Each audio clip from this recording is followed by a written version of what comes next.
महल्ले से एक ऐसे इंसान की कमी हो गई जो मस्जिद जाता था, सफ में खड़ा होता था। एक आदमी की जगह कम हो गई। जब हम जाएं तो लोग कहने वाले ये कहें कि फला शख्स अखलाक की बुनियाद पर, किरदार की बुनियाद पर बड़ा अच्छा था, गुफ्तगू अच्छी थी, उसका हुस्न अच्छा था, अखलाक अच्छा था। मुसलमानों, खुदा का शुक्र ये है कि हम उस आका की उम्मत में हैं जिस आका के अखलाक व किरदार ने उम्मते मुस्लिमा को ये कहने पर मजबूर कर दिया कि पूरी दुनिया में अगर कोई मजहब मुहज़्ज़ब है तो वो बानी इस्लाम मोहम्मद रसूलुल्लाह सल्लल्लाहु अलैहि वसल्लम के मानने वालों का मजहब है। लेकिन आज हमने अपने नबी के उसवे हसना पर अमल करना छोड़ दिया है। मेरे आका का अमल ऐसा था, उनका अखलाक ऐसा था, उनका किरदार ऐसा था कि अपने तो अपने हैं, गैर भी मेरे आका के किरदार को देखकर दामने कुफ्र को छोड़कर दामने इस्लाम में दाखिल हो जाया। किसी शायर ने कहा था कि सीरत ऐसी कि अगयार कलमा पढ़ें और सूरत ऐसी कि यूसुफ भी देखा करें। तकरीर हमारे बाद हजरत की होनी है और वक्त बहुत गुजर चुका है। मैं एक वाक़या बयान करके अपनी गुफ्तगू को खत्म करता हूँ। एक मरतबा दुरूद पाक पढ़ें। अल्लाहुम्मा सल्ली अला सय्यिदिना शफीइना हबीबिना नबीना तबीबिना कुलूबिना मौलाना बारिक वसल्लिम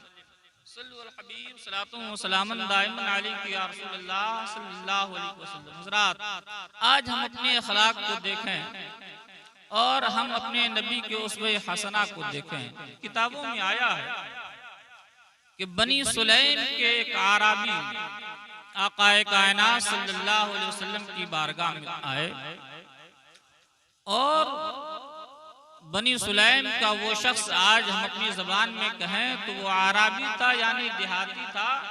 जंगलों बयाबान में रहने वाला इंसान, मोमिन नहीं था। जब मेरे आका की बारगाह में आया, सहाबा बैठे थे, तो उस शख्स ने आने के बाद कुछ गुफ्तगू सरकार से की और उसमें सरकार की जो अजमत है उस अजमत को बजा ना लाया, बल्कि ऐसी गुफ्तगू की जो सरकार के शायाने शान नहीं थी गुफ्तगू। उमर फारूक आज़म रज़ियल्लाहु ताला अन्हु उसी मजलिस में बैठे थे। उमर फारूक आज़म को जलाल आता है कि मेरे आका की बारगाह में मेरे आका से कलाम करेगा तो ऐसे अंदाज में करेगा और उमर बैठ के देखता रहेगा। ये उमर के ईमानी गैरत को का ये तकाजा नहीं है कि उमर देखता रहे और सरकार से को ऐसे अंदाज में गुफ्तगू करके चला जाए। उमर फारूक आज़म ने अपनी तलवार को मयान से बाहर निकाल दिया। जो ही निकालना था, मेरे नबी की निगाह नबुव्वत वहां पहुंचती है।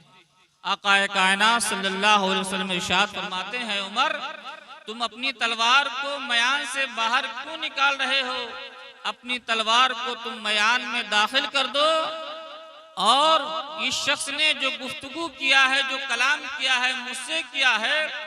तुम अपनी जगह पे आराम से बैठ जाओ। मेरे आका का इतना कहना था कि वो शख्स जो मोमिन नहीं था, मुसलमान नहीं था, कुफ्र और शिर्क में मुब्तला था, मेरे आका के इस अखलाक को देखकर कह उठा, ए अल्लाह के नबी, ए अल्लाह के पैगंबर, मैं समझ गया हूँ आपका अखलाक ये बता रहा है, आपका किरदार ये बता रहा है, आपकी गुफ्तगू ये बता रही है, आपकी नसीहत ये बता रही है कि आप यकीनन सच्चे और पक्के नबी हैं। अगर आप चाहते तो अभी उमर को इजाजत देते, मेरा सर तन से जुदा कर दिया जाता, लेकिन इस्लाम, बानी इस्लाम ने जो अखलाक पेश किया, उस अखलाक के सामने वो आराबी झुक गया और ये कहने पर मजबूर हो गया कि मैं जिस मजहब का मानने वाला हूँ वो मजहब बातिल है। ए अल्लाह के पैगंबर, आप अपना कलमा पढ़ा दीजिए और मुझे मुशर्रफ बा इस्लाम कर दीजिए। तो आकाए कायनात सल्लल्लाहु अलैहि वसल्लम ने कलमा तैयबा पढ़ाया और वो शख्स अशहदु अल्ला इलाहा इल्लल्लाह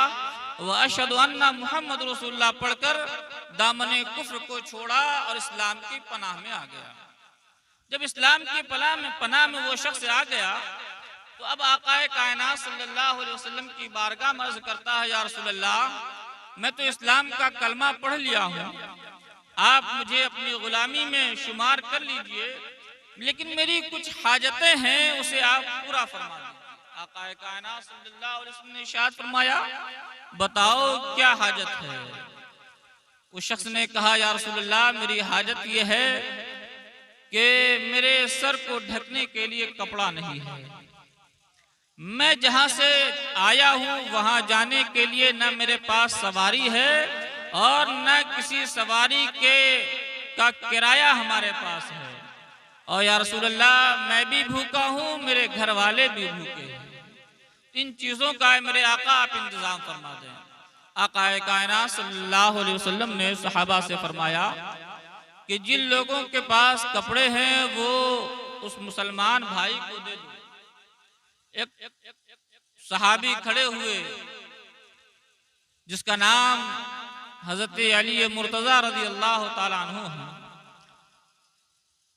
अपने सर से अमामा को उतारा और अपने उस मुसलमान भाई के सर पे रख दिया। एक और सहाबी खड़े हुए, आकाए कायनात सल्लल्लाहु अलैहि वसल्लम के फरमान के मुताबिक उसके पास ऊँटनी थी, उसने ऊँटनी को उस मुसलमान भाई को दे दिया। फिर मेरे आका ने इरशाद फरमाया कि मेरे सहाबा है, मेरे मानने वालों है, मेरे चाहने वालों, दो चीजें तो इसके लिए पूरी हो गई है, तीसरी चीज ये है कि ये शख्स खुद भी भूखा है और इसके घर वाले भी भूखे हैं, इसके भूख का इंतजाम कर दो। तमाम सहाबा आकाए कायनात सल्लल्लाहु अलैहि वसल्लम के फरामीन को सुना, लेकिन कोई खड़े नहीं हुए। ऐसा नहीं था कि आका के हुक्म को सुनकर घर में रहने के बावजूद खड़े नहीं हुए, ऐसा नहीं, बल्कि वो कहत साली का दौर था। सहाबा के पास खुद खाने पीने की अशियाएं मौजूद न थी। अल मुख्तसर कि मेरे आका ने इरशाद फरमाया हजरत सलमान फारसी से कि जाओ इस शख्स को लेकर मदीने मुनव्वरा की गलियों में जाओ और जाने के बाद ये ऐलान करो कि नबी कौनो मक्का सल्लल्लाहु अलैहि वसल्लम ने भेजा है और इस शख्स के पास कुछ नहीं है खाने का, इसके खाने का इंतजाम हो जाए। हजरत सलमान फारसी उस शख्स को लेकर मदीनतुर रसूल की गलियों में घूमते हैं, लेकिन कहत का ऐसा जमाना कि किसी दहली किसी दरवाजे से उसके भूख का इंतजाम नहीं होता है। जब नहीं होता है, हजरत सलमान फारसी रज़ी अल्लाह ताला अन्हु उस शख्स के बारे में सोचते हैं और अपने दिल में ख्याल करते हैं कि मदीने मुनव्वरा की गलियों को तो मैंने छान लिया है, किसी दहलीज किसी दरवाजे पर हमें इस शख्स के खाने का इंतजाम नहीं हो पाया है, क्यों ना वो दर देखा जाए जिस दर से आज तक कोई खाली नहीं आया है, उसी दर पे क्यों ना जाया जाए। हजरत सलमान फारसी रज़ी अल्लाह ताला अन्हु उस शख्स को लेकर खातून जन्नत बिनते रसूल हजरत फातिमा ज़हरा रज़ी अल्लाह ताला अन्हा की चौखट पे पहुंचते हैं। जब मदीने में कहत साली है तो हजरत फातिमा के घर गल्ला कहां से मौजूद हो। हजरत सलमान फारसी आवाज देते हैं, खातून जन्नत पूछती है क्यों आए हो, क्या वजह है।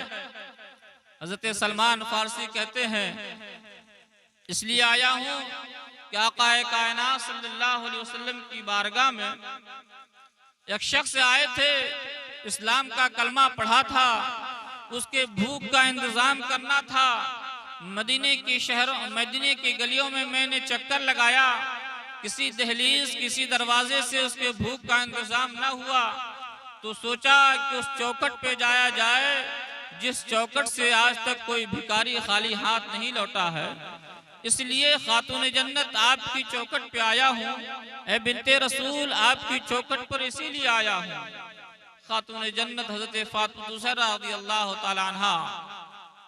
अपने उस कमरे में चारों तरफ अपनी निगाह को उठाकर देखती हैं और देखने के बाद जब कुछ नहीं समझ में आता है तो खातून जन्नत अपनी चादर ततहीर को ले लेती हैं और लेने के बाद हजरत सलमान फारसी को देती हैं कि जाओ ए सलमान फारसी, इस चादर को शमून यहूदी के पास दे देना और कहना बिनते रसूल खातून जन्नत फातिमा ज़हरा ने दिया है, और इस चादर के एवज जो पैसे मयसर आए उस पैसे से उस भूखे शख्स के खाने का इंतजाम कर दो। कुर्बान जाओ मेरे प्यारे, हम उस नबी सल्लल्लाहु अलैहि वसल्लम की उम्मत में हैं जिस नबी की बेटी का ये किरदार था, उसका ये अखलाक था, उसका ये अमल था कि घर में कुछ खाने को नहीं है, लेकिन अगर कोई मांगने वाला आया है तो अपनी चौखट से खाली नहीं लौटा रही है, बल्कि चादर ततहीर को दे रही है कि जाओ शमून यहूदी के पास दे दे, उसे फरोख्त कर देना और उसके एवज जो गल्ले तुम्हें मिले उस भूखे शख्स का इंतजाम कर देना। आज मेरे प्यारे, हम अपनी जिंदगी पर गौर करें, अपने शब रोज पर हम गौर करें कि आज भी इसी आसमान के नीचे, इसी जमीन के ऊपर न जाने कितने लोग ऐसे हैं जो भूखे रह रहे हैं, जिनके पास खाने का सामान नहीं है, जिनके जिस्म पर कपड़े नहीं हैं, ऐसे लोग भी इस खाने गीती पर जी रहे हैं।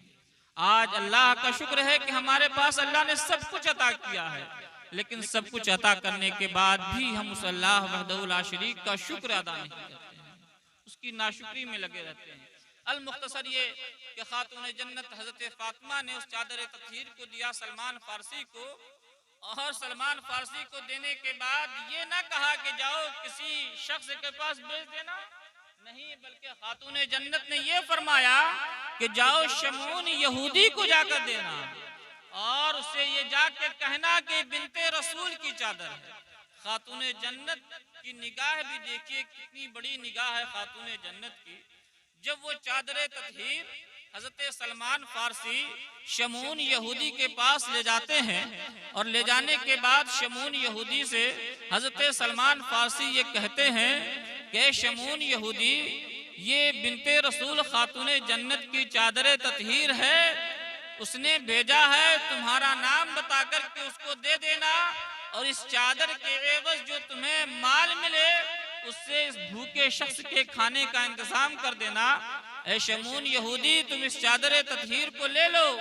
और इसके एवज जो तुम पैसा देना चाहते हो या तो पैसा दे दो या उसके एवज तुम गल्ला फराहम करा दो। शमून यहूदी जो इस बात को सुनता है, खातून जन्नत की निगाह थी, शमून यहूदी के आंखों से आंसू के कतरे जारी हो जाते हैं और सलमान फारसी से कहते हैं, वो शमून यहूदी सलमान फारसी से कहता है कि सलमान फारसी, दाम मोल खरीदो फरोख्त गल्ला पैसा तो बाद में होगा, ए सलमान फारसी पहले तुम अपना हाथ बढ़ाओ और मुझे कलमे तय्यबा अशहदु अल्ला इलाहा इल्लल्लाह व अशहदु अन्ना मुहम्मद रसूलुल्लाह पढ़ाकर दामने कुफ्र से हमेशा के लिए मुझे आजाद कर दो और मैं बिनते रसूल की इस चादर को गवाह बनाकर तुम्हारे हाथ पर अपने दीने बातिल से मैं तौबा करता हूँ और इस्लाम का कलमा पढ़ता हूँ। शमून यहूदी ने तौबा किया, इस्लाम का कलमा पढ़ा और कलमा पढ़ने के बाद शमून यहूदी कहता है कि जब उस नबी की बेटी का ये किरदार है, उसका ये अमल है, उसका ये अखलाक है, तो जब नबी की बेटी का ये अखलाक है उस नबी मुअज़्ज़म सल्लल्लाहु अलैहि वसल्लम का अखलाक क्या हो। इसीलिए ए सलमान फारसी, अब इस चादर ततहीर को जाओ मेरी तरफ से खातून जन्नत को तोहफा के तौर पर पेश कर देना और कहना कि शमून यहूदी ने इस चादर की बरकत से दामने कुफ्र को छोड़ा है और इस्लाम की पनाह में आ गया है। लेकिन आज हम अपनी जिंदगी पर गौर करें मेरे प्यारे, हम अपने शब रोज पर गौर करें तो हमें ये कहना पड़ता है कि आज हमारा अखलाक इतना गिर चुका है, हमारा किरदार ऐसा हो चुका है कि भाई भाई में इख्तिलाफ पैदा हो रहा है। एक पड़ोसी दूसरे पड़ोसी से इख्तिलाफ करता हुआ नजर आ रहा है, एक मुसलमान दूसरे मुसलमान की बुराई करता हुआ नजर आता है। मेरे प्यारे, क्यों हम तो उस नबी के मानने वाले हैं, उस नबी के चाहने वाले हैं जिस नबी ने हमेशा मोहब्बत का पैगाम दिया, इखलाक का पैगाम दिया, अपने किरदार व अमल को पेश करके दुनिया वालों को ये बताया कि दुनिया वालों देखो मोहम्मद रसूलुल्लाह सल्लल्लाहु अलैहि वसल्लम का इखलाक कैसा होता है। हमें भी चाहिए कि हम अपनी ज़िंदगी में इनकलाब लाएं, अपने नबी के उसवे हसना को अपनाएं। अल्लाह तबारक व तआला हमें भी आपको भी आमाल सालिहा की तौफीक रहमत फरमाए। मैं दुआ करता हूँ अल्लाह की बारगाह में कि अल्लाह तबारक व तआला जनाब मोहम्मद इकराम साहब मरहूम के तमाम तर गुनाह कबायर व सगायर को तबारक व तआला माफ़ फरमाए, उनकी आल औलाद रिश्तेदार सबको सब्र की तौफीक रहमत फरमाए। आमीन बिजाहे सय्यदुल मुरसलीन। अगर बोलने में कोई गलती हुई तो तौबा इस्तग़फ़ार करता हूँ। अस्तग़फिरुल्लाह रब्बी मिन कुल्लि ज़ंब।